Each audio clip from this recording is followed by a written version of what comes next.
time now to talk about Sonic the Hedgehog 2. Full spoilers. You know, you guys by now should know the drill for every review. Full spoilers. We're going to spoil the shit out of it. You can leave, you can stay, do whatever, skip ahead, whatever. Who cares? Sonic the Hedgehog 2. What do we think about this? I think it's a really, really, really fun movie. Mm-hmm. Definitely one of the best video game movies ever made. Mm-hmm. I have some problems with it, but it's because I'm not a Sonic fan, so I was just looking at it as a movie, and it's definitely a kid's movie, and that's not a bad thing. But there's some stuff where I'm just like, oh, I don't think that joke's funny at all. Oh, wow, kids are hilarious, I guess. I had a really good time. I don't care about Sonic. I watched a lore video on Sonic today. That's where I'm at in my life. I'll wait. I want the Sonic Bros to go at last, actually. I would echo everything Ryan said pretty much, except to also say that for Sonic fans, we are eating it up. Chili dogs all day. But I also agree. Like, there's some stuff that doesn't land, but like overall, this is such a success. Mm-hmm. I really liked this. I thought this was really great. I had a lot of fun. I thought it was very funny. Yeah. Can't wait to talk about it. Ben, why don't you? It's no secret. Why don't you gush? Oh, yeah, let me gush. It's absolutely no secret that I absolutely love this movie. I am so happy of all the success it's been. I'm just happy it's good. I watched a few review videos, non-spoiler review videos on IGN, and I saw a few reviews. It is a kid's movie. There are some problems with it, but I'm just so high on how much I loved this movie that I don't really see the flaws. And I will talk to you guys. I'll probably like tone it down a little bit. But other than that, it was so good. It was so much fun. And I'm just so happy that just like the games, the first game, it set a standard. It was good. The second one blew it out of the water and said, no, this is the first one you want people to play now. Screw that. Maybe this is a little too mean, but screw the first one. Go to Sonic 2. That was 10 times better. Yeah. I think of everything that I liked about Sonic 1, and this movie does everything better. Yeah. It knows exactly what it wants to be. Like, man, like I think of all of Jim Carrey's movies that he's ever made, this might be the most unhinged Jim Carrey's ever been. Truly. Like, the entire movie, I feel like there wasn't even a script. They're like, Jim, just come and do what you want. Because, like, he's just having so much fun. But also, like, there are times when he is, like, getting scary or getting, like, even just a little bit emotional before reverting back to, like the character. And I'm like, he said he's retiring, but I really hope he comes back for one last movie because, like, without him, I think this franchise would be lesser. Like, I still think it's good, but, like, he brings such an energy. Him and Stone, like, I didn't realize how much I valued Stone as a side character. Yeah, people were talking about.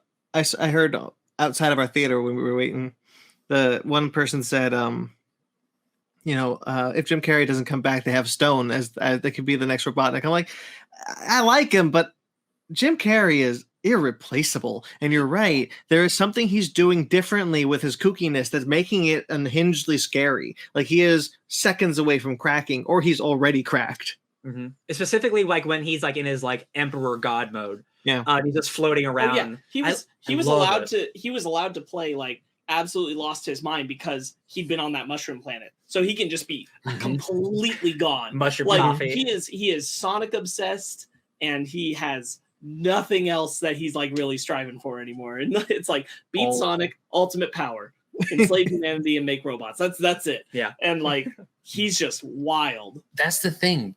That's Eggman, though. That's Robotnik and all the other games. Is like, beat Sonic and save the world. I rule it, the whole thing.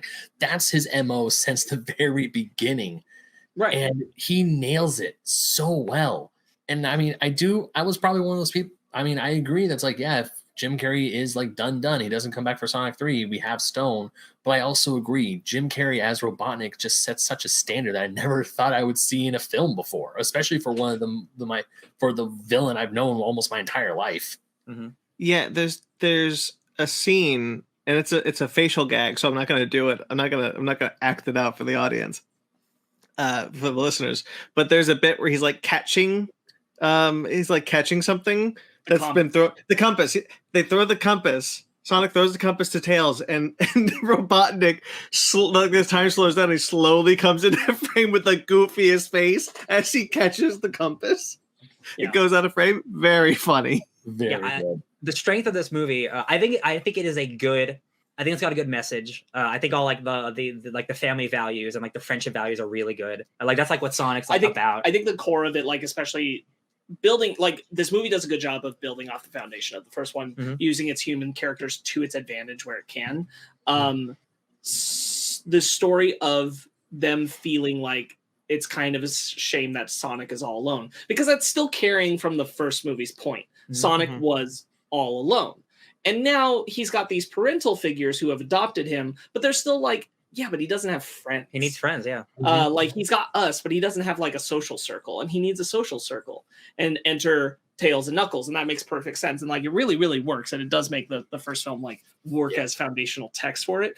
But that being said, this is the Sonic movie I wanted the first one to be for sure. Bringing in Tails, bringing in Knuckles, doing video game shit like out the wazoo in this movie. I told you, after the movie, I was like, one of the things that I think we all respond really well to, but like, I love it when I can feel the passion for the material coming from the filmmakers. Like they've loved the thing, and they're just poured their whole heart. Aquaman, the Batman, those films, like those directors poured everything they wanted into this movie, and it was like everything in the kitchen sink. Very similar feeling while watching Sonic. You can tell that the people who wrote this movie, the people who created this movie, really love Sonic and just really want to do right by that character and really want to show why that character is cool. I really like this. And as someone who is not as like entwined with the lore, I think they do. I think they do really cool stuff, because like if you're unfamiliar with Sonic, if you just know Sonic as a guy who goes really fast, I don't think you know that he involves the universe travel and monsters and like all this stuff, right? Like they say the word multiverse in this movie. And I'm like, it's pretty cool. Sonic could be pretty cool. Yeah. Like I give him more. I need to give him more credit, I think, because I'm like, that was pretty cool. Like this may be me grasping at straws, but I feel like the directors, they didn't just take stuff from some of the games and some of the outside media. They tried to reach and grab stuff from everything that they could, including the Archie comics that are no longer out, that aren't being made anymore. Like when he said multiverse, it's like, yeah, that was a thing in the Archie comic books. There was a multiverse. There is a multiverse. There's a universe where everything goes perpendicular to our own and everyone's walking sideways. It's hilarious. Are there multiple Sonics? Yes, a lot of Sonics.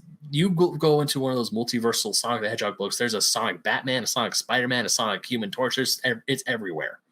It's 90s craziness. It's like, let's put Sonic in anything. But also, it's not just the games. It's just they poured love. They poured what they love about the franchise into this movie, and they wanted you to feel it too. And that's what I love about the movies that I named before, and that's what I really love about this film. I'll always respond really well, even if I don't care about the character. Like if you show me the passion that you have for it, it's infectious, and I want to feel it, and I want to get involved too. Yep, that's a thing. All this, the Council of Sonics. It's several hundred side trips across the cosmic interstate later. Wolverine Sonic. It's awesome.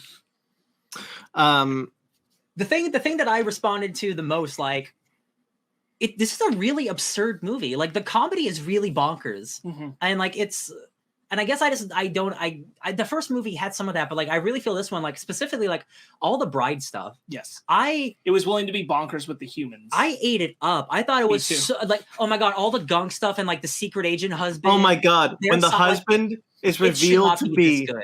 It should not be that funny. It was that was horrible, because like it's so absurd, and so like Operation Catfish, like they catfished this woman just to get to, as the guy from Criminal Minds. It's the most absurd thing I've seen in a movie, at least in a long time. Everything I did was all real. There's definitely, like, I think a mental list both Ben and I had going into this movie of what we expected we would see, things we wanted to see, and things that made good sense that were going to come up in this movie. And way down that list is Gun. Like, nowhere near did I think Ben or I ever thought Gun was going to come on the table. Gun wasn't on my list because I remember seeing set photos of a gun vehicle that had the G on it. So I'm like, oh shit, they're putting Gun in here.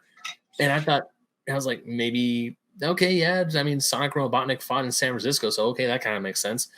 I was thinking more that we were going to see like maybe Metal Sonic or just something, or we were even going to see like Amy was going to be the post credits tease.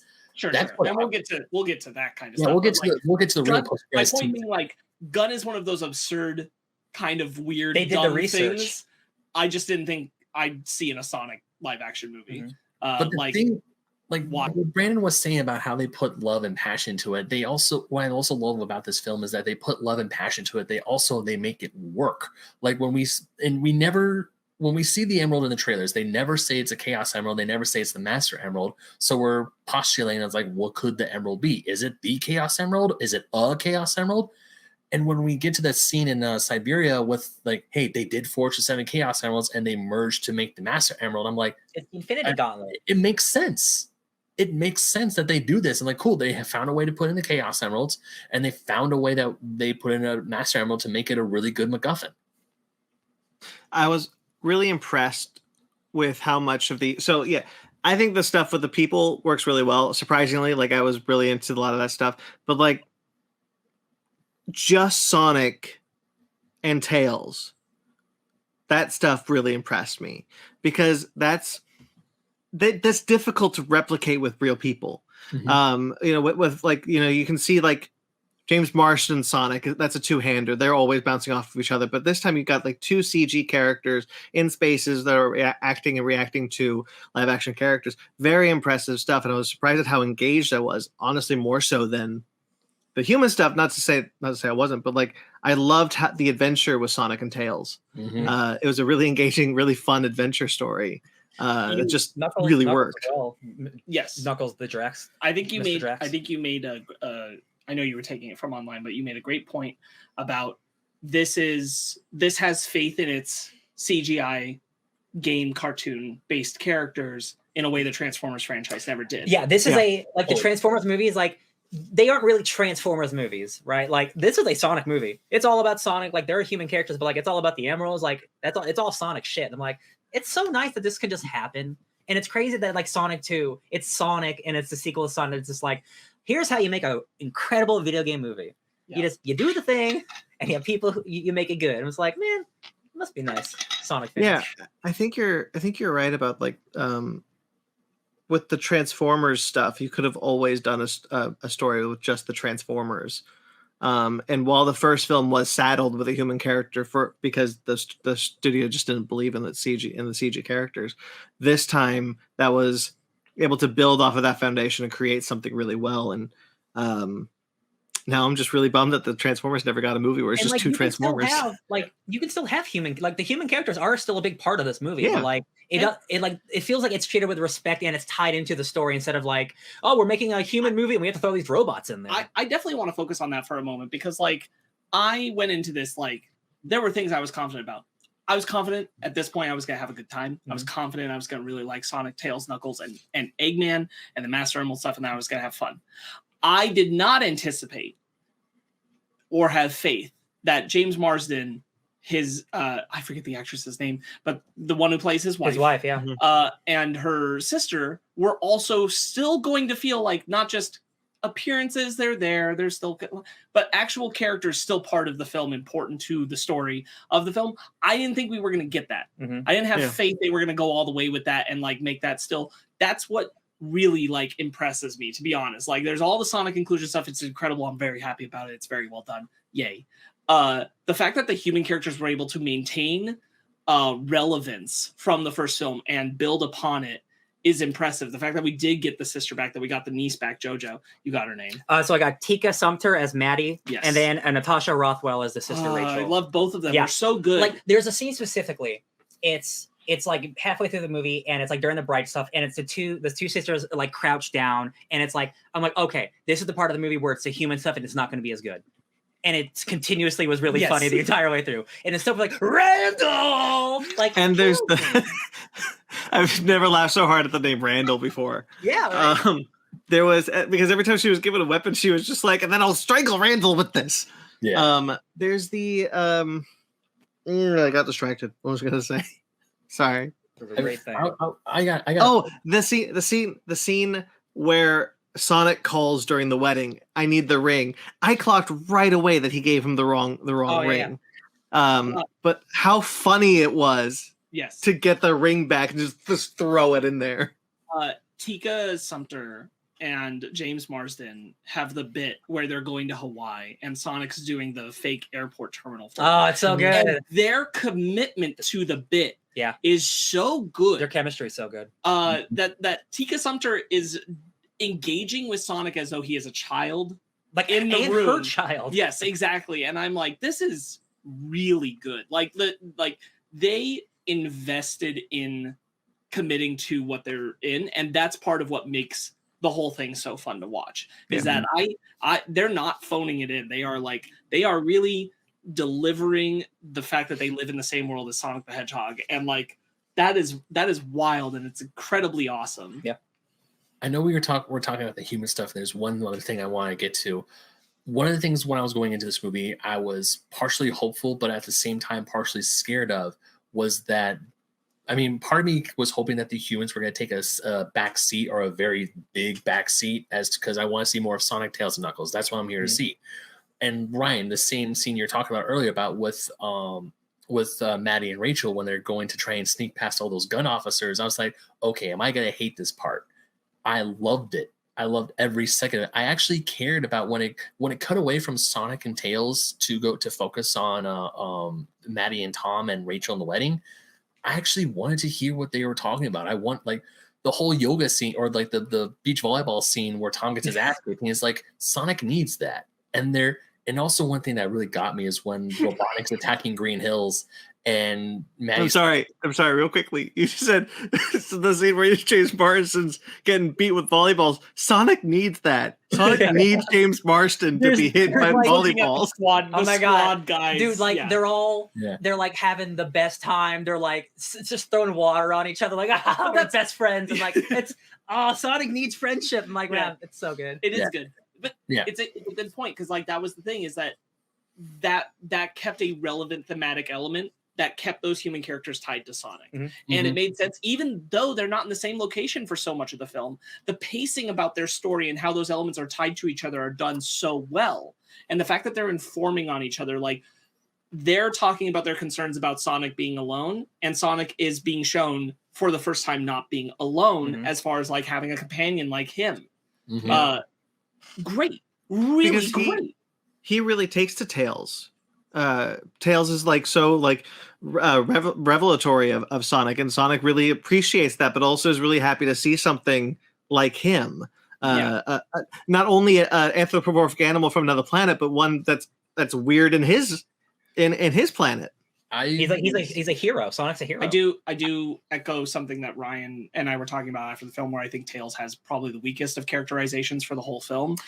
Because it's very much just like hero worship, and that's kind of it. There's the adventure stuff. There is good emotionality, but like Tails has like a lot of just like classic Sonic the Hedgehog, and I'm like, for me it works because it's very much speaking to like early in their career Tails, especially as Ben pointed out from the Archie comics. That's very much who Tails is.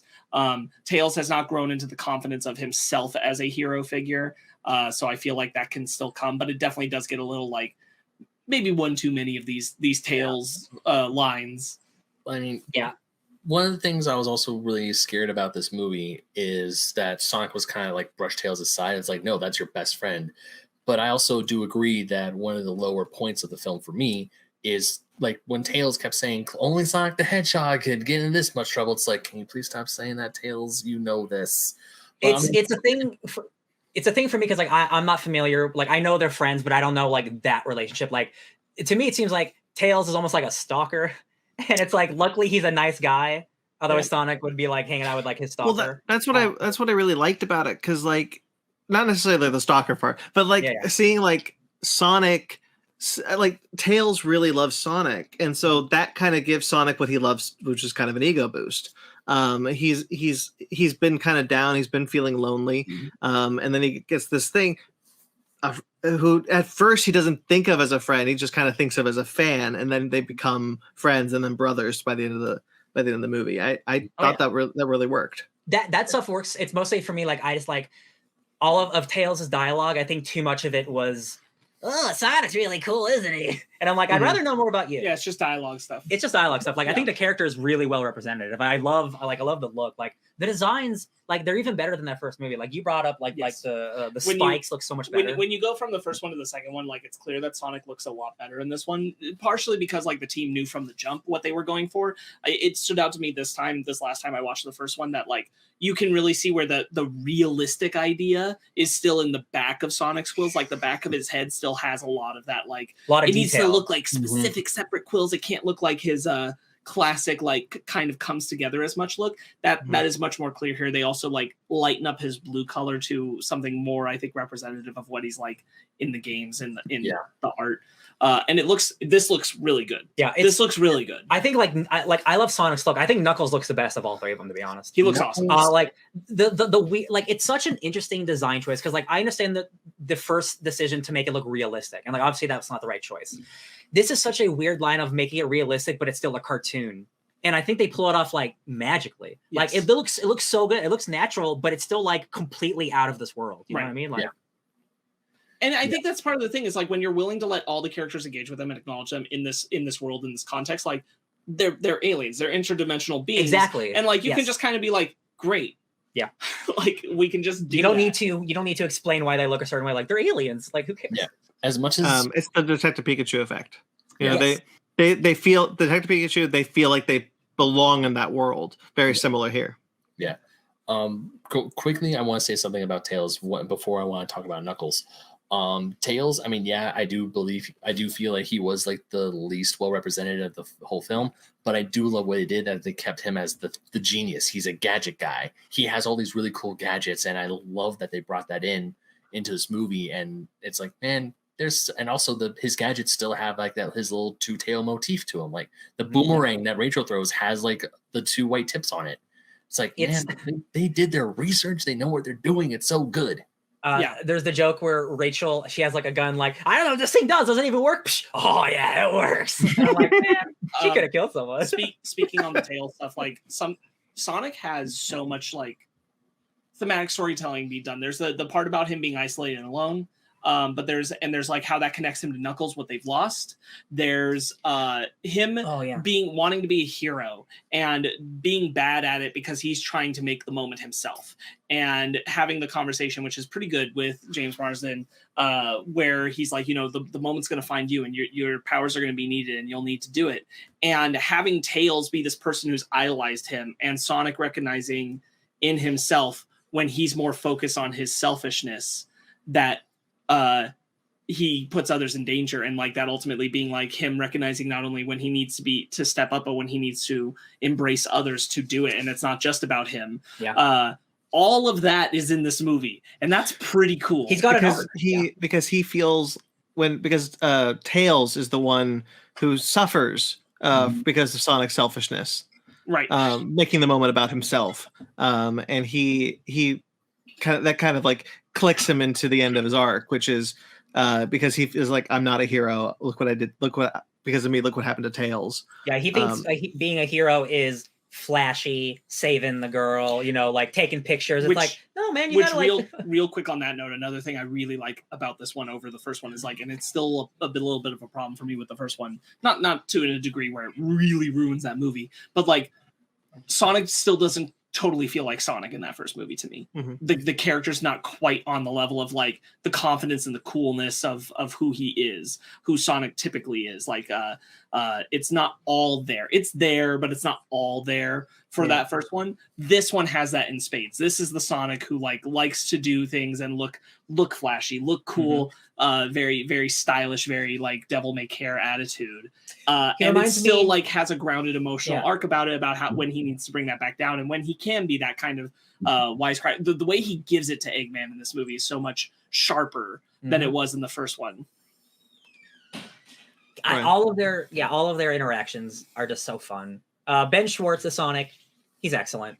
I've watched like a bunch of interviews with him recently. John Ralphio in Parks and Rec. There's a Parks and Rec joke. You're the worst, and like couldn't believe that's in a Sonic movie, and I'm like, God bless these creators. It's so good. Venture Wars is so fun. Yeah, Colleen, of course, not to. I know I've been talking a little negative on Tails. Colleen O'Shaughnessy delivers like she's been for the past 20 or 10 plus years with the character. I think the whole voice cast is really great. Idris Elba is very good as Knuckles. Okay, let's talk about Knuckles for a bit because God, I love what they did with Knuckles in this movie. It is so good, and it's just so like early. It's like early Knuckles in the video games and early Knuckles in the Archie books as well. They nailed it. When he thinks Robotnik's about to betray him, and he's just like, "I'll fight all." There's stairs. Unbelievable stuff. They are stairs. Yeah, it's a really great, like Ryan asked me about it. I'm like, the spirit of Knuckles is still there, even though they're like having him speak in a way that's not necessarily inherently the character as he is in the game. A little more Draxian. Yeah, a little more Drax, a little more the bravado of Antonio Banderas's Puss in Boots in there. But he is still very much the spirit of who Knuckles is, and it really, really works. When he's reading the text messages, dot. The tiny magical hedgehog is dead. Let's move on to the next part. His like the thing, they didn't say it in this movie, thank God, but like the thing, like, you're not so different, you and I, like that is like the thing that's between them, and like that works really well. Like Knuckles is like he had a bad childhood and that shaped him in this direction, and Sonic had like the opposite, and they crossed paths, and like, oh, Knuckles isn't a bad guy, he just had on a bad path. I'm like, oh, it's so good. Which brings me to my first question, Sparks. Yeah, what's up? Ben? Mm-hmm. How much of the echidna stuff is from the games? The tribe thing is there. The only thing they twisted was that because the Echidna tribe, they were the guardians of the Master Emerald and Chaos. This is going from Sonic Adventure lore. They held this. They have the seven Chaos Emeralds and the Master Emerald, and that helped keep Chaos, this giant watery monster, at bay. Unfortunately, another tribe came in, burnt down their temple, and shit went bad. So in the movie, they decided to switch it where the Echidnas were trying to get this ultimate power, and then the Owls were like, yeah, no, you shouldn't have that. So they swoop in literally and take it. Oh, that's not going to work. That's Chaos. It's a water monster. That's Chaos Zero, to be specific. Yeah. Chaos is cool. Kind of thought it was the logical next step with the Echidna stuff and like the emeralds being introduced and knowing where the Knuckles show is coming. I will say that's one of the things where like I'm a little like, because it's new, it's the owl and Echidna stuff, and like the Echidnas have always been like on the side of good as a tribe. So it's a little jarring to have it like, I don't think the owls are necessarily bad. I think it's very weird, and I'm not sure what, like, obviously we need the show to explore this, but like when Knuckles comes through the ring, before him come those three humanoid characters, but they have a mix of the materials. They have like some of the tribal stuff of the Echidnas, but they also have like kind of owl-ish helmets. So I'm like, I don't know what's happening there. Just gotta watch that show that I'm so it's really interesting. We're gonna have to see, like, because I'm like, I don't think they're gonna reveal that Longclaw was actually bad. So, but like, I don't think the Echidnas are bad either. I think it's a situation where it'll be like both sides had wrong information, and they were both good, and they just like they went to war for the wrong reasons, and it's like, oh, it was a tragedy, and like this never should have happened. Like no one was in the wrong. I hope so, because then it'd be weird to make somebody bad that wasn't bad before. Yeah, that's. I mean, but Knuckles is the last of the Echidnas in this one, so it's not like they'll ever come back. It's true. Flashbacks. Well, yeah, there's still a lot of Echidna lore they could reveal, and also like, is Knuckles the last of the Echidnas, or does Knuckles just think he's the last? Is this a Goku situation where he's the last Saiyan, and then it turns out, oh no, just like 100 more?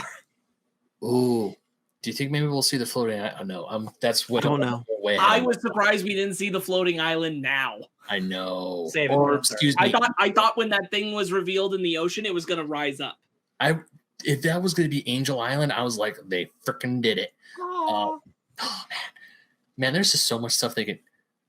Now, the more I talk about this movie, the more I'm now getting. I want to see this movie again, and B, I'm getting hyped up for 3 because there's still so much they can take from the video games, not just the adventure games, all of the games, not just toss it in there and make it so good. Not just Sonic 3. Knuckles TV show's coming out before that. Very excited for that. I know. Sonic is about to get very popular. Oh yeah. Because there's the show on Netflix, the animated show on Netflix is coming. And then Sonic Frontiers. You got a new game. And also we got the re-release of the Sonic Origins, which includes Sonic 3 and Knuckles and Sonic CD. Yeah, I think we're in for a Sonic Sans. Sonasans. You know what? Sonasans. So it's not officially on the website just yet on Go Nintendo. It's still in editing right now. But I did write something about the Sonic games that were only on Nintendo consoles. Little sizzle for the future when it finally does go up. There have been any diehard Sonic the Hedgehog fan will tell you this. Sparks can tell you this. That there have been so many times where a game is slated to come out, we get our hopes up, and then it turns out to either be middle of the road or bad, and then something amazing comes out. The cycle that's been plaguing us the past few years is Sonic 06, colors, really good. Generations, very good. Sonic Forces, meh. Sonic Mania, best game we've gotten in over 10 years. And now you're leaving out some in-betweens there.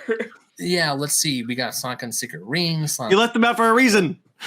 I know there's a Wii one that people really don't like. Sonic and the Secret Rings and Sonic and the Black. Yeah, right. there you go. Yeah, that one where Sonic was a LARPer. Sonic Frontiers. That's an open world Sonic game. Yes, that's open world. It's going to be Sonic Unleashed. Oh, he's a werewolf. That one's Sonic in the Lost World. He's a werewolf. Lost World wasn't that bad, I've heard. Sonic 06. But you see what I mean? Like, there's a lot of like. Yeah, it's middle of the road games. They're not the best. But then so the fact that we're getting Frontiers, the movie came out. It's another movie. Yeah, another movie came out. The fact that we even got the sequel to me is nothing short of. Let's talk about Super Saiyan. It makes sense to me that now that they greenlit Sonic 3 already and that show, like they saw what they had. That it was quality. They got a roadmap. You were correct. They got a roadmap. Before we go to that, like there's the moment where it's Sonic, Tails, and Knuckles, and they're staring down the street at the Death Egg robot, and I'm like, man, you crazy son of a bitch, you did it. Marks, because there's a good game called Sonic Heroes where you play as all three of them at once, and I just lean over to go, Sonic Heroes. Yeah, they did a great thing in the trailers by leaving Knuckles out of that final fight. Yeah, because I didn't realize he's on that plane too. Hell yeah, teamwork. I want to talk about some of the colors of the thing. Sparks, you talked about they've made him more blue, but the whole movie has a beautiful color palette that's so bright, and I know it's kind of a staple of kids movies, but like I don't know, it just felt different. It like the color had a different vibe to it that wasn't just like look pretty colors for children. It just was like this is a colorful world. Yes. This is the world that we live in. Yeah, it's a staple of Sonic to have a bright color palette, and so like this really felt like it played to it. The spooky greens of the emerald. The greens are exquisite.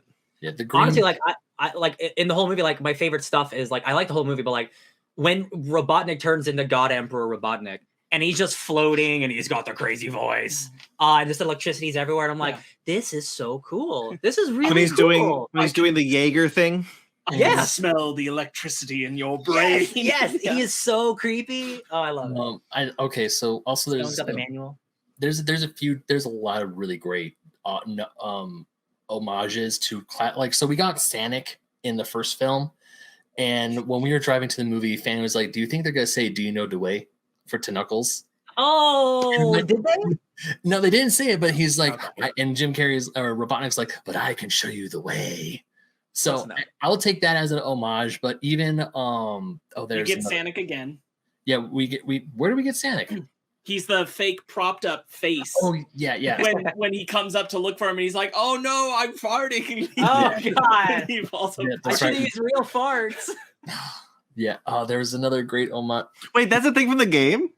No, that's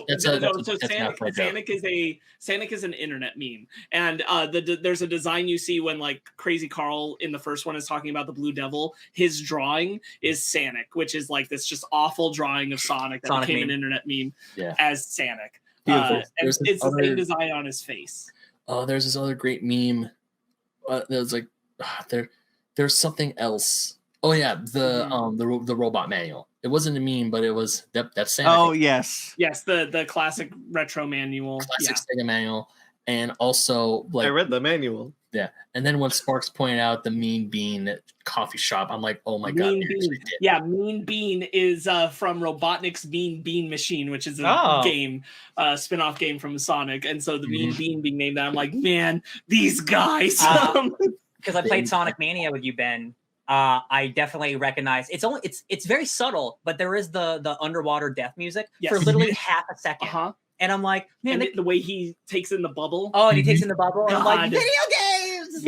Even I got that because I was familiar with that. I was like, oh, they did it! They did it! Yeah. Our theater was not packed at all, but everybody in that theater was having a great time. Yeah. There was like 25 people. Everyone was hooting and hollering. Oh man, like the second Sonic goes underwater, and then you hear the do do do do do do do do. It's like, oh no. It's like 30 years of Sonic anxiety just washed over me because it's a bad you're right though. Like all Sonic stuff aside, like what great absurdist comedy there is in all parts of this movie. Like I just want to highlight like things like when they go to the Scandinavian place and you got the lady knitting and she pulls oh my god, it's the most SpongeBob joke. Just pulls up the knitting. It is a SpongeBob joke, you're and right. then pulls it up later and you can see her eyes through it, which makes it all the more menacing. I cannot tell you. It's ridiculous. That is dance battle. And they chop off the fish's head, which there shouldn't even be that guy in the room, and he chops it off and it rolls in front of them and it goes, run. That is 100%. You're right. That is SpongeBob humor. Yeah. That is my favorite scene in the movie. I did not expect the crazy Russian man with the tattoo of himself. You were too far away to catch this, but when they won the dance battle, Brandon turned to me and said, "So they put the other guy in the fire." God.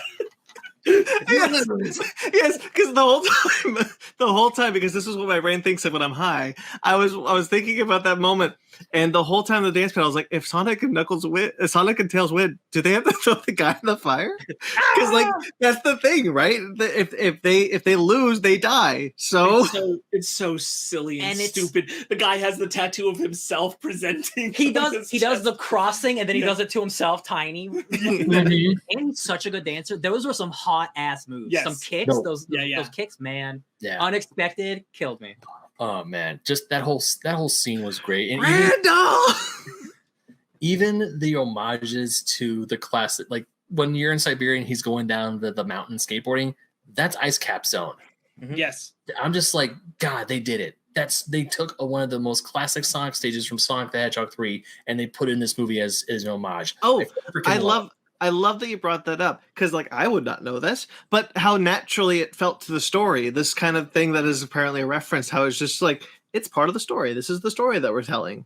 Yeah, this story has this thing happen. It's so great to get Sonic on a snowboard because that's like a huge feature of the games. Is like almost in every game there's a sequence where you end up on some kind of board because Sonic's like honestly like Sonic's attitude became cool skater bro in the early 90s. Like that's who Sonic is. He's that guy. And like they incorporate that all the time, and so the fact that it got to show up in this film is really great. You've got I want to touch on it because I know you caught it too, Ben, but like Robotnik's got some new drones. Some of them look like a very particular badnik. No, they're called Buzz Bombers. I saw the toys. Yeah. Oh yeah. Buzz Bomber. They don't have the coloring, but they're the ones that look like bees. Yeah, they're yellow. And they come from the games directly. Yeah. I was like, yeah, nice. Sparks, I could not tell you how close I was to buy that because it was a figurine set with Sonic, Knuckles, Tails, and Robotnik and a Buzz Bomber. I was this close to buying it just because it said Buzz Bomber on the box. Yeah. He's got the. I always think he finally has the correct pod. I always think of Bowser because it reminds me of Bowser's pod. Yeah, it's like similar thing. The circular vehicle. I loved watching this movie next to Sparks. It was such a joy. Like when the pod comes out, you just got so excited, and I was like, I'm so happy for you. Guys, it's so truly, I joked about it before we went and saw it, but it's so truly like the reverse of watching Dragon Ball Evolution. It's like, oh, look how they got everything. They did it. They really did it all. I can't get over how good that big ass death robot looks. Yeah. It's so cool. Not to talk about the post credits, the mid credits sting, but like when it happened, and the whole theater was so excited, and I was like, I don't know why they're so excited, but I'm really happy for them. This is the Thanos moment for regular people in comic book craft. Yeah, and like it was kind of like what I felt like when I was watching Downton Abbey. Like people were really excited for the new Downton Abbey movie, and I was like, I don't know why, but I'm really, really excited for you guys. I remember the other thing I was going to mention earlier about how they embrace the jokes and all the other stuff from Sonic lore.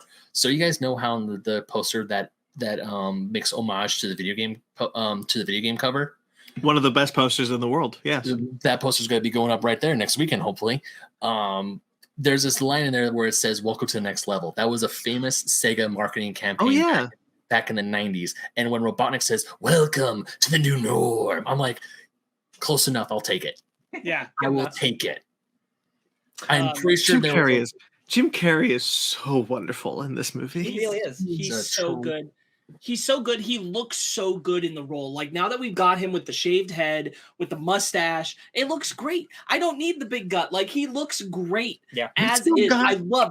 I love the nod when he's doing the costume changes. You get classic Robotnik look. So you just get to see what it would look like. I made Robotnik. Those goggles look great. Yeah, just the way he uses them when he puts them on. How he looks just like Robotnik from the games. Honestly, when he's got them down and he's got his mustache, it's like that's him. Especially when he's like silhouetted. It's like, oh, that's just a scary robot, man. Robot. One of the things, going way back to the first trailer for the first Sonic movie, back when it was like, when people called cursed Sonic, everyone was saying that Jim Carrey was going to save the movie just because of what he looked like at that little last bit of the trailer with him as classic Robotnik with the crazy mustache and the shaved head. Oh, that's right. They did show that in the trailer for the first movie. I don't even remember what he originally looks like. Yeah. He had he had a different mustache. Yeah, his mustache. Hair. Yeah, he had hair. I don't even remember. But then when he comes in this movie, just even seeing the trailers and what he looks like, it's like, this is Robotnik.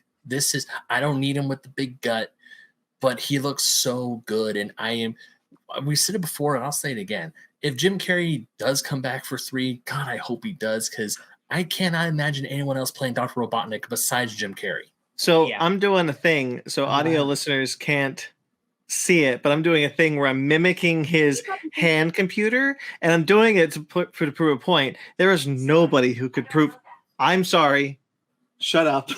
So anyway, we named it after the Star Trek thing. So so like watching that, Jim Carrey is the only one with expressive enough and long enough fingers to make that look ridiculously cool. Yeah, the hand computer, like activating his drones thing. Yeah, it's a really nice touch, and the fact that he's carried it over from the first one, it's really works. Yeah. It's very nice. Adoni Zedek, our good friend Marty, brought up. He looked like the latte art. He's making the latte art. Yeah, and he had the little hair, like when he had the hair and the mustache. Yeah. Oh my God, Stone. Stone like reserved like smaller role, but like so much fun. He owns a latte place just in the meantime, and then like I forget what the passcode is, but it turns into like evil Robotnik lair. And it's like, man, it's like it's the Austrian goat's milk latte. Yeah. Also, I just love how when he gets the latte and he's like, could use more mushroom, and Stone's like, what? And he also calls him Stone because he's been on that mushroom plant for almost a year, and he's lost his mind. Oh yeah, the opening Rube Goldberg project of making coffee 100 different times and it's bad every single time. Just allowing Jim Carrey just to be like really dumb. And I say that, but I mean that in the most positive way. It's just like this movie's goofy as hell, and I'm like, I'm so excited for like the future of Sonic. Like if this is like the tone of it I'm like, I'm in. Like they have a formula that's so good. It really helps to have someone like Jim Carrey and as Robotnik, because he is a live action cartoon. He at least he can be. Right. And so like seeing him grounded the first movie in an absurdist world, because he's so unlike everyone else we've just met. He is part of this cartoon farce that we are watching, and that's carried off into the next movie. It helps that a cartoon is fighting a cartoon, essentially. Yeah. There's the Olive Garden guy. I think that guy is fantastic. Olive Garden guy? He's got such like a weird tone of voice that it reminds me of like Leslie Nielsen. Sure. And I'm like, he's just like, I'm a Commander Man, and I'm like, yeah, you are. Like, good character actor. Yeah. You know what? One thing I must say, because I know one of the problems from the first movie was a lot of like the really hardcore product placement. I do like how they bring it back with Olive Garden guy, and it's kind of funny. And then he also brings back the joke. It's like, we'll send him a gift card. It's like, that's hilarious. I don't mind product placement if it's incorporated well or if it's funny. Like I didn't even notice it. Like I noticed it like, oh, they say these words, but like it felt natural and it felt funny. It wasn't like we have to stop the movie to talk about IHOP. It was better. It was better than the first one when they were just like, yeah, that's an apartment that I found on Zillow. And then Jeff Goldblum's like, hello. Olive Garden guy was funny, and then he's like, cancel my reservation at the Olive Garden. Boy, that dude loves the Olive Garden. He does. Such good human stuff. The the thing that I really liked is the through line of Donut Lord's name is Tom. Dave. Tom. Tom and Sonic having that kind of father-son commercial, that kind of father-son bond, and they don't quite acknowledge all that James Marsden does earlier in the film, but like having that through line come back with Sonic calling Tom dad, very sweet. Oh, yeah, at the end of the movie, they're all about to die together. And they're like, hey, like this is our fate. We chose each other. Like this is how we go out, I guess. Yeah. Like I love you. And I'm like, I know they're not about to die, but I'm like, man, it's like it feels like Toy Story 3. Right. But if they did, Sonic's about to come. I'm like, oh no, those emeralds are about to be crazy. I see those emeralds, baby. Yeah. Can we talk about Supersonic? Because the second that emerald showed up, like the Master Emerald shows up, I'm like, we gotta get Supersonic in here. We got it. Well, I was under the impression that they were different things, so I kind of thought that this being in it, they stupidly. But they are. They're not, but they are. Got it. The Master Emerald and the Chaos Emeralds are different. Right. You told me that the Chaos Emeralds are kind of like Dragon Balls.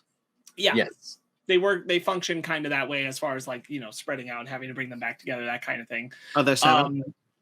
I told Ben I was not surprised. Yeah, there's 7. I told Ben They're I was Dragon not Balls. surprised. Yeah, I was not surprised that the Chaos Emeralds were inside the Master Emerald. No, I felt like that was going to be a way to like really streamline that for audiences rather than trying to explain, well, there's these 7 emeralds and then there's this big emerald, and the big emerald's really important to Knuckles. These 7 emeralds are kind of the thing that Robotnik gets obsessed with. But I think that it worked very well for the movie logic, even though the 7 emeralds go away and then Knuckles is like, but also here's the Master Emerald. And I'm like, well, all right, that's fine. That's for the Knuckles show. Yeah. that the way I see him, like when he's fixing the shards, that's Sonic Adventure 1 and 2. Because that's his missions from the game. He breaks the Master Emerald and he has to go find shards of it so he can put it back together. Yeah. I get that. I get that point. I'm just saying, like, the movie's establishment that the Chaos Emeralds made the Master Emerald. Right. Yeah. Now that's something. It's the Master Emerald will be something else, and the Chaos Emeralds are their own thing. It felt like, and just coming from the movie, like the Master one is like the Infinity Gauntlet. Yeah. But now it's just like a thing they don't know what to do with, because it's like now it's just like a holder device. Who knows what we can do with it? Now it's a glove. Now it's a glove. Now it's just a rock. No, go ahead. No, getting the 7 Chaos Emeralds and seeing Supersonic. I cannot tell you how happy that made me. I should have seen it coming a mile away, but like when you see the emeralds go inside Sonic and Robotnik steps on the family, and it's like, oh, we're getting Supersonic. Right, you see the animation that I've even seen where they make a ring and they go inside him. Yeah, it just like the video games, because when he gets all 7 Chaos Emeralds, they circle around, go inside of him, and then boom, he can become Supersonic, and it's so good. Like that animation, they got the eyes, the color, everything was like, that is a live action Supersonic. That is so fucking. I love Knuckles is like, stay back. He's no longer the Sonic you know. Chili dog.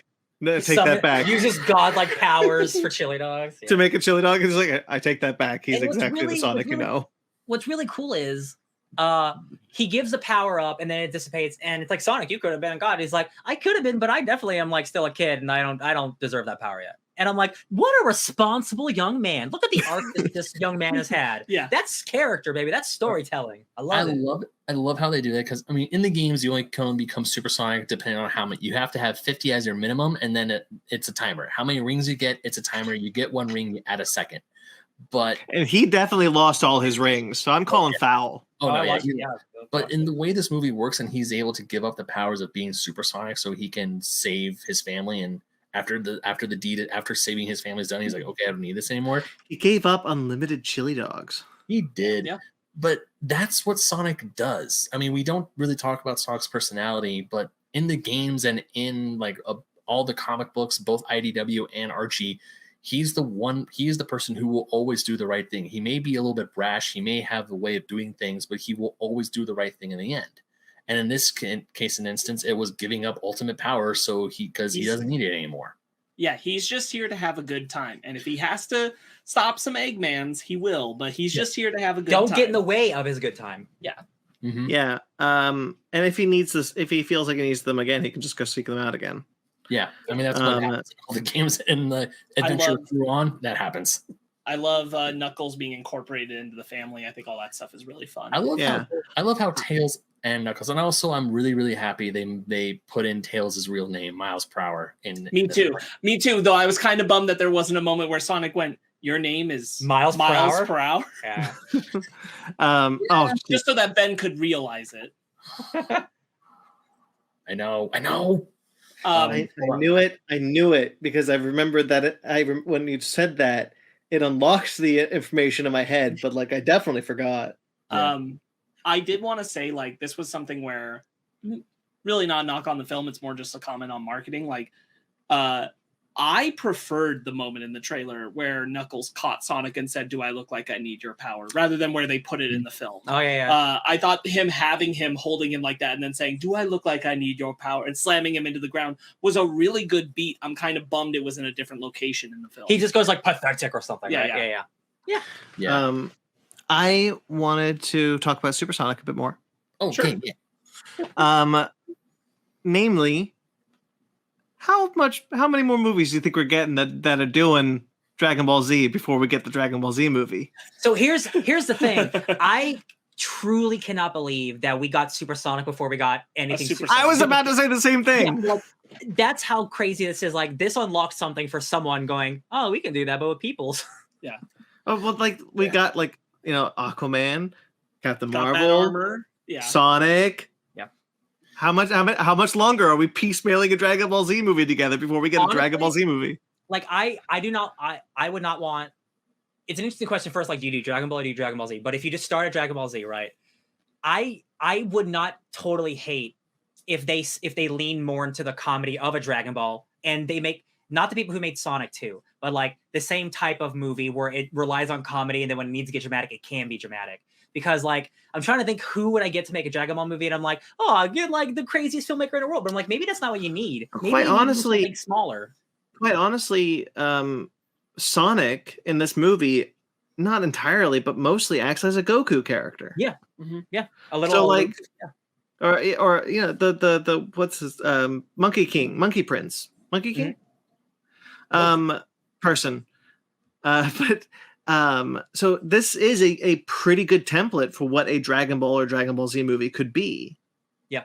If you honestly like, oh my God, let's just talk about Dragon Ball Z real quick. If you just do the first movie, you do the Raditz saga, like you're introduced the first 15 minutes, or it's Kami Island.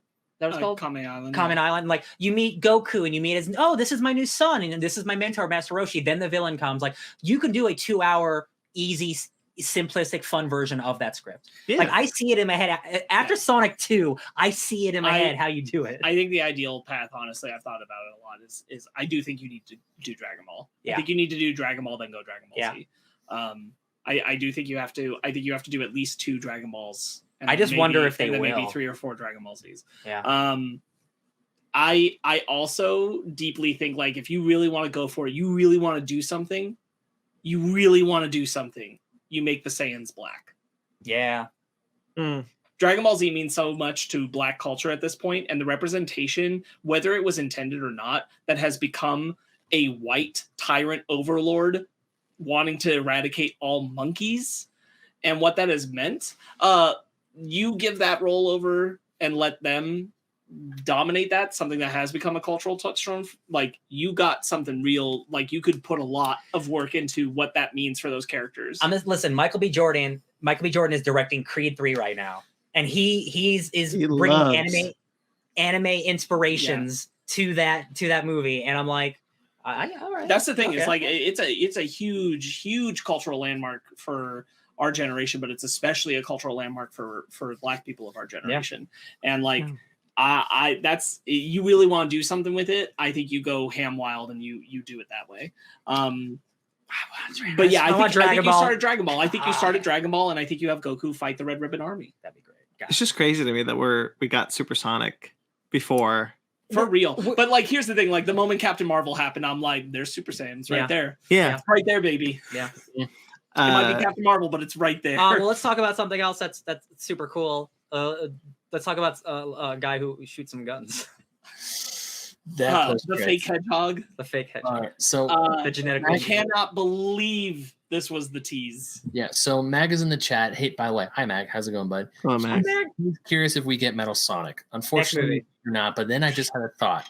Maybe Metal Sonic could be the villain of the Knuckles TV show. If it's guns, is Metal Sonic tied to gun? I have no idea. No, Metal Sonic's Robotnik. Okay, That's maybe Robotnik. maybe Knuckles, maybe not. Maybe Metal Sonic's the third. I think. I don't think we there's can any verify. reason why Metal Sonic can't be in the third film, but I don't know it very well. So It's really interesting that they're going to do Shadow, and while Fowler, the director for this one, has not signed on to do the third one yet. He did the first one too. Yeah. Okay. Yeah.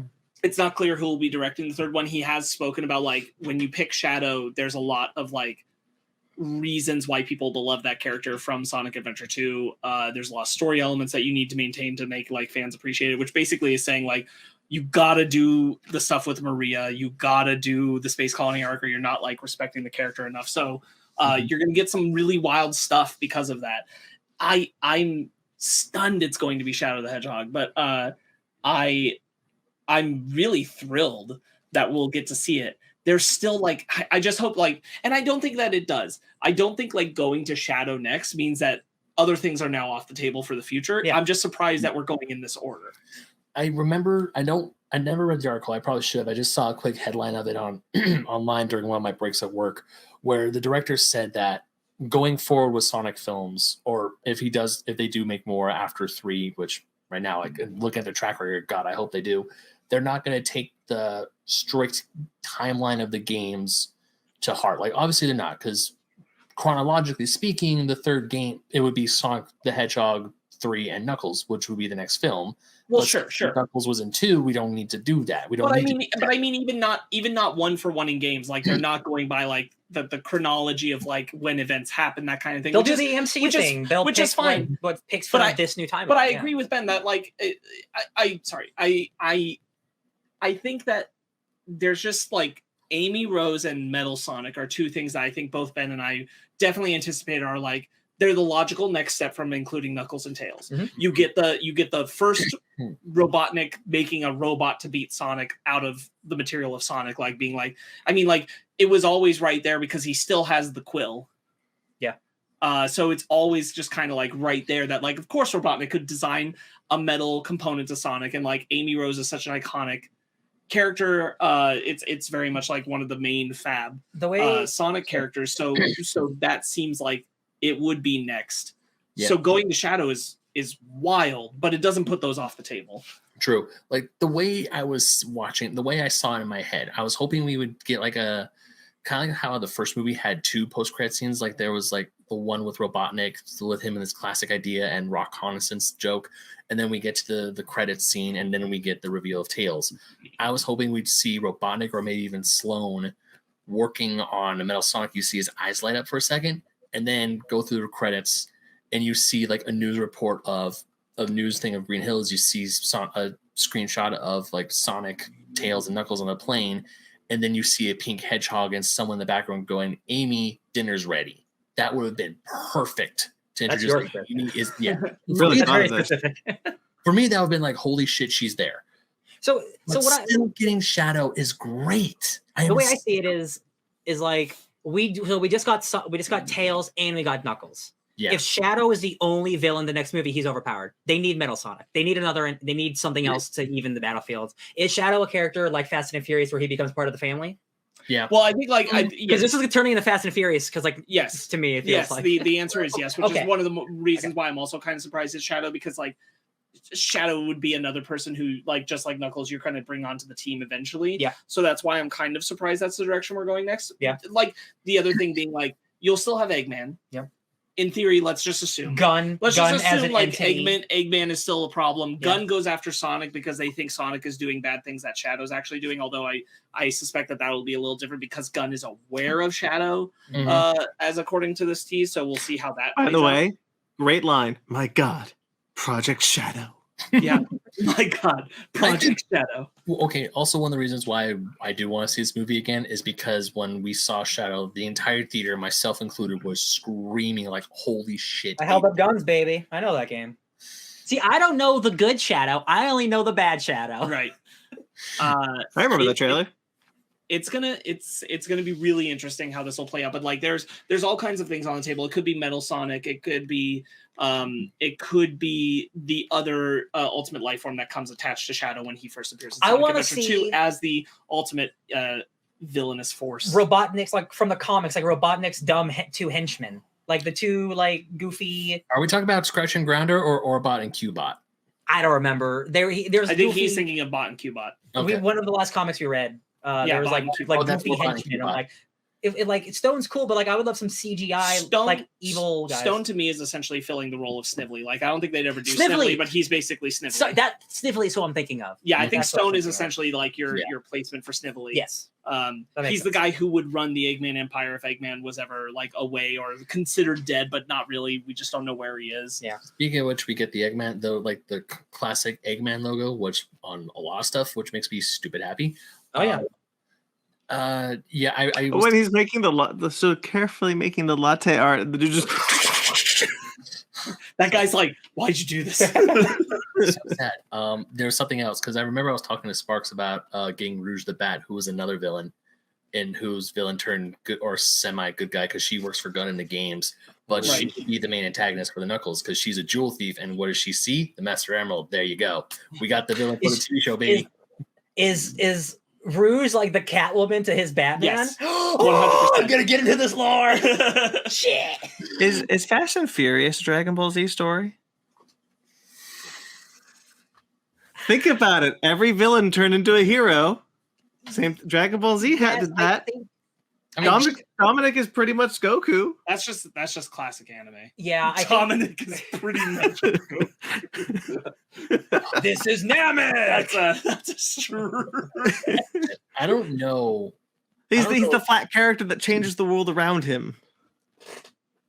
I am really, really stoked about what the possibility of just seeing Shadow means, what they could do. There's a lot of ways they can go. I'm sure we get the important part of his backstory when he's introduced in Adventure 2. I'm sure that remains whole, but what else we get on top of it, I think Ryan's right. I think they're going to pull from something else as well. I think this is just the tease. There's more to come. Whether that be Rouge the Bat, whether that be a Metal Sonic, whether that we didn't know. Who knows? We didn't know coming out of the first film that Knuckles would be in this one. We just knew Tails. Right. Mm-hmm. So. And you get, honestly, we'll see what happens, and we'll probably just end up with Shadow and Big the Cat, and that will be it.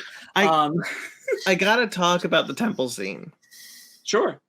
Because the pure comedy of Jim Carrey running with a CGI echidna through halls of a booby-trapped ancient temple Yeah. is so great. Yeah. Just he's screaming. He's like, I've calculated it. There's a booby trap every 7 seconds. That one was early. I refuse to die this way. It's too derivative. Yeah. No, so good. When they get out of the thing, it was 2 legs up. 2. Okay, we're good. I figured it out. And then just when the thing almost slices off his mustache, it's like, oh, thank goodness they didn't get my stash. Oh man. There was also when he like does a little drone, it's like work smarter, not harder. It's like that's Eggman. Yeah, because like all of his other machines that have been with him are just keep being smashed by the traps, and he's just running through the traps. I really like that scene. I know I have negatives in this movie. Oh, I can't talk about it because I can't think of any right now. I'm having so much fun. I felt this was a better adventure film than Uncharted.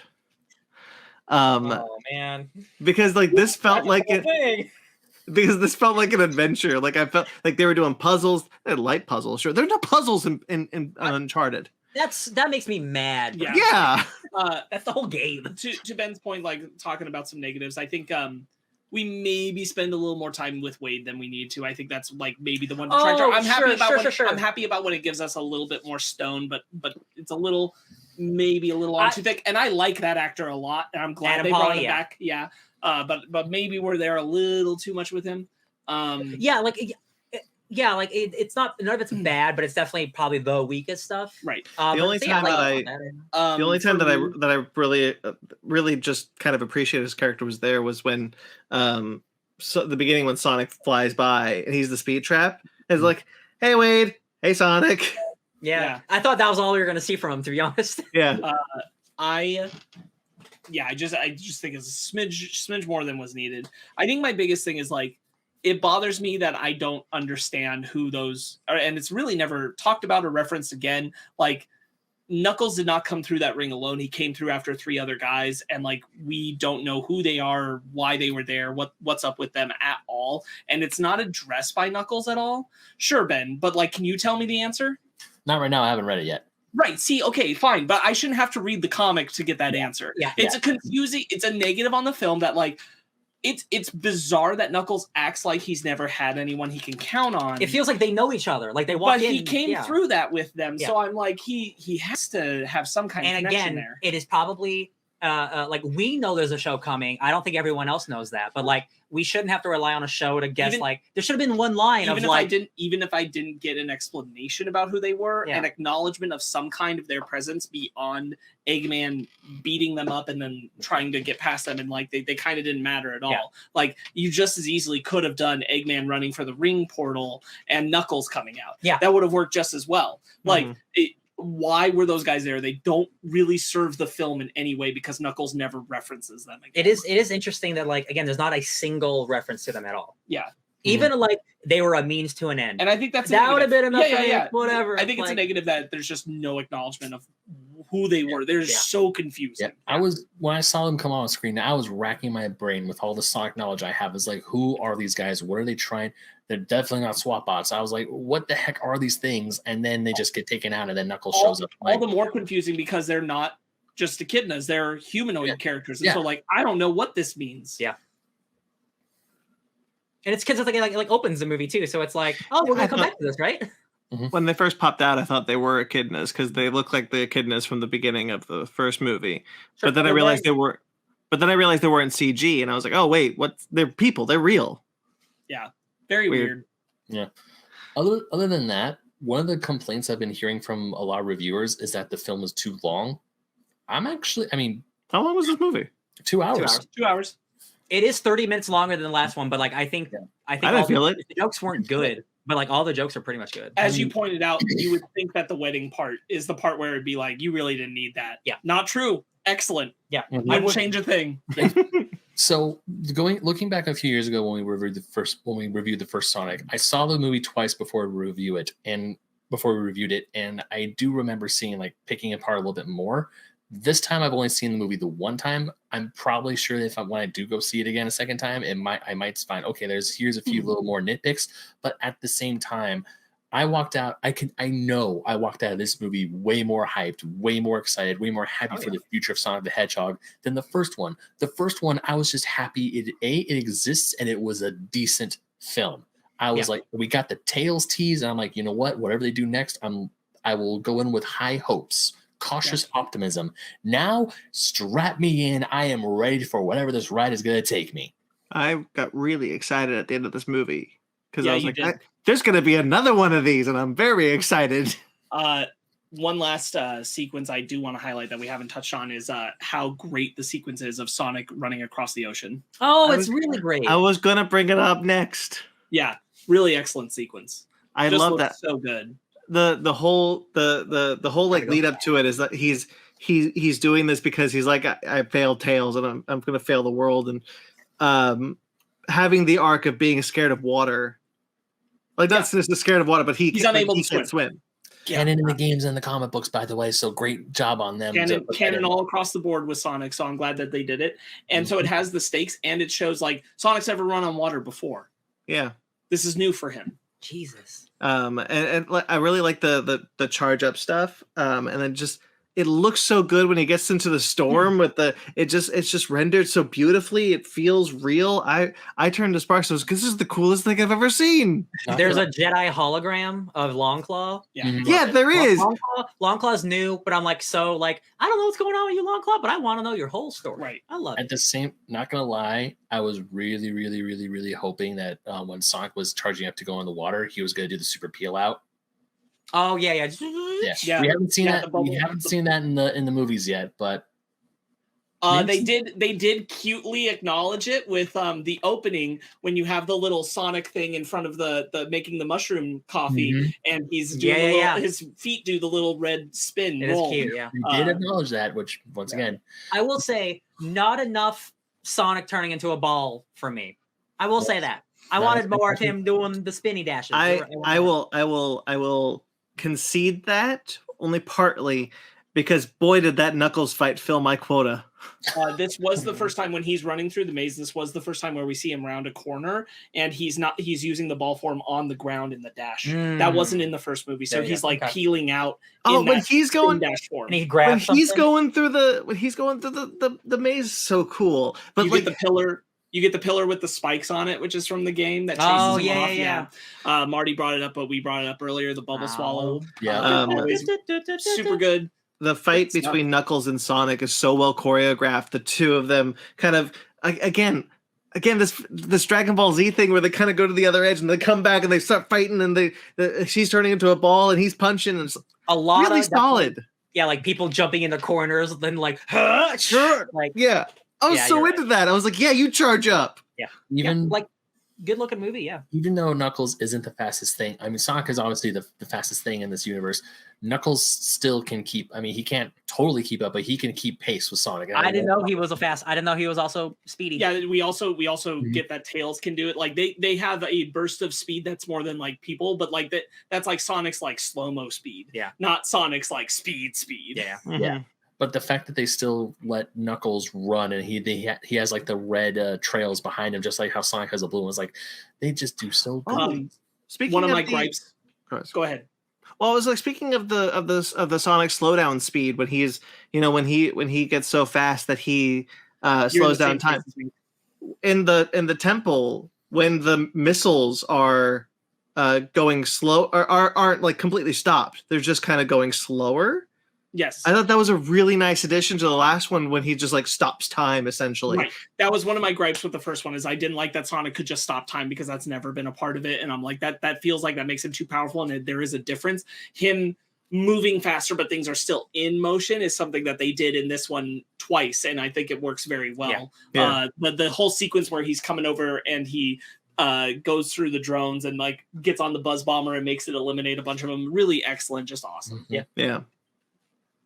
Are we all reading Marty's comment? Yes. Yeah, I just everything I wanted this one to be, it was, and more. Like just so happy. Yeah. I really, really liked this. And then afterwards you told me a bit about Shadow the Hedgehog's backstory, and baby. I can't wait for more. I want to see this again. I'm so happy. If great movies weren't coming out in the next couple of weeks, like I might see it again too. But yeah. I was so ready to live with the disappointment that Sonic the Hedgehog film was going to be absolutely terrible. It was going to be the butt of another joke where it's like, they can never make a good video game movie. And the fact that I live in a world where Sonic the Hedgehog 2 is not just, I mean, for its time, the #1 movie in the world, but also also so many fans and non-Sonic fans alike are saying this is a good movie. Fans are saying it's a great movie. Not Casey Casuals saying it's a really good movie. The fact that we're living in this timeline just makes me so happy. It's a good timeline. So you reminded me of something that I wanted to bring up. The fact that like, I think this is the first truly great, all across the board, everyone agrees, great video game movie. Outside Detective Pikachu Detective Pikachu still had its kind of naysayers. I really like that movie. But like this one feels like everyone's in agreement. Sonic the Hedgehog 2 is a great video game movie. And I think it's kind of a bummer that, that people might just kind of pass this one off as a kids movie, because this is the type of movie that should get so popular that it changes the way movies are made forever. Right. Brandon, does this finally clear your bar? Is this a great movie? I think so. Yay! Yeah, we did it. Because at the end of the day, yeah, like you can adapt something well, but like it's still a movie. You got to watch it. Yeah. And like you can have as much, again, same with comic books as any adaptation. Like the movie still got to be good. Luckily, it's a really funny comedy. That's a really good like family story. Sonic is the star of it as well. It's really great. I just think that like in the same vein that we see like the MCU when that got really popular, how blockbuster filmmaking shifted to match. Like this is the type of movie that should get, that at one time would have gotten so popular, that should get so popular that the shift is made in this direction. At least it's like it's making a lot of money. It's not like it is getting good reviews. It's not like 100% on Rotten Tomatoes and everything. There's Sonic the Hedgehog for Best Picture at the Oscars. Wow. Wow. But I'm as of right now, because I know when we're talking about for our anniversary special in June, as of right now, my top two things are Elden Ring and Sonic the Hedgehog 2. Those are my Sonic the Hedgehog 2 really. I mean, this isn't better really than the Batman, but it's a good movie. But this really came through. Like, No, what an achievement. Yeah, Man, I was going to say that. I mean, don't get me wrong. The Batman is a far superior film, but for me, as someone who thought I was never going to see this in my life, the fact that this film is this good and it's this well received, and all signs point to a third film. I mean, signs are pointing to a film third coming out. They greenlit it. We know what's coming, and I am just so excited of what the future holds for not just the films, but of course Sega is going to take a big look at this. I'm sure they're getting a cut of the film proceeds. They know that's like, oh shit, we might be on top again. This is the first time since the 90s when Sonic was this popular, and he might finally have a leg up on Mario because we don't know what's going to happen with that Mario movie that's coming out in December. This could be that. This probably will be that. Sparks. It's wild to have seen that Shadow mid-credits tease and know it's getting followed up on. Yeah. Like, it's wild to have been in the theater and be like, I know I'm seeing the next part of this, and that's insanely cool. Yeah. The other thing is, like, while this is an adaptation of like Sonic the Hedgehog, this is some of the most like fun original blockbuster stuff I've enjoyed in a while. I know I'm like kind of stretching the use of original there because it is adaptation and everything, but like there's something that felt fresh about seeing this in the theaters. Something that felt reinvigorating for blockbuster cinema in a way that I haven't felt for a bit. For a particular genre that's like blockbuster family. Blockbuster family that really, really like, wow, we've hit something here. And it is like there is fun for the whole family. Like I wouldn't say it's as even kill as like a Pixar movie for everybody. But like they're making like dick jokes. They're making jokes that like kids have no idea what some of the things that they're saying. And like, okay, we know the parents are here, so let's drop in like a joke over here. And I'm like, there's some risque stuff in this movie. And I'm again, like you see like Robotnik's in like a maid outfit at one point, like on the screen. I'm like, it's a spicy Stone. What are you doing? Jeff Fowler said that there were some that they obviously couldn't. I believe that it. They were pitching to do, and he's like, a few of them we were like, that's a little too adult. The lead what we were gonna do. Yeah, but we said it before. We said quite a few times during this review, but the love and passion for not just for the franchise, for the Sonic the Hedgehog franchise, not just the video games, but everything surrounding it, even the jokes and the marketing ploys that Sega made in the 90s are here. I was hoping and praying that when we saw the posters, when the posters were released for Sonic 2, they would spoof the game cover. They did. It's one of the best posters that they made for this film, and I want that so bad. I can't remember the last time I wanted a poster so damn bad in my life. Right. Just everything about this makes a diehard Sonic fan like me and possibly you, Sparks. This kind of sits in the same place for me as like Paddington. Sure. Like, you know, the kind of movie that you come out of and you're like blockbuster family, like you said, Sparks, where you just come out of and be like, yeah, we achieved something here. Yeah. This was an achievement. It's wild to like think back to the early promotional material for the first Sonic the Hedgehog and like people just being like, oh my god, this looks like the worst garbage in the world. How far I can't believe come? Like it's Sonic paired with a speed cop. Like, what are we doing? And then get to here and be like, man, what an incredible feat. Like 3 years ago, we were dreading like this ugly, realistic looking Sonic, and then 3 years later, like we got one of the greatest video game movies ever made. It's like, man, times all right. It's all right. We did all right. I do still want to talk about our book club. We have really shared our love. I'm sure Sonic the Hedgehog 2 is going to come back around on our lane. So let's rate it. I one more thing I wanted to say. I don't remember what it was. I do want to say that this is the second video game movie trilogy that we've gotten.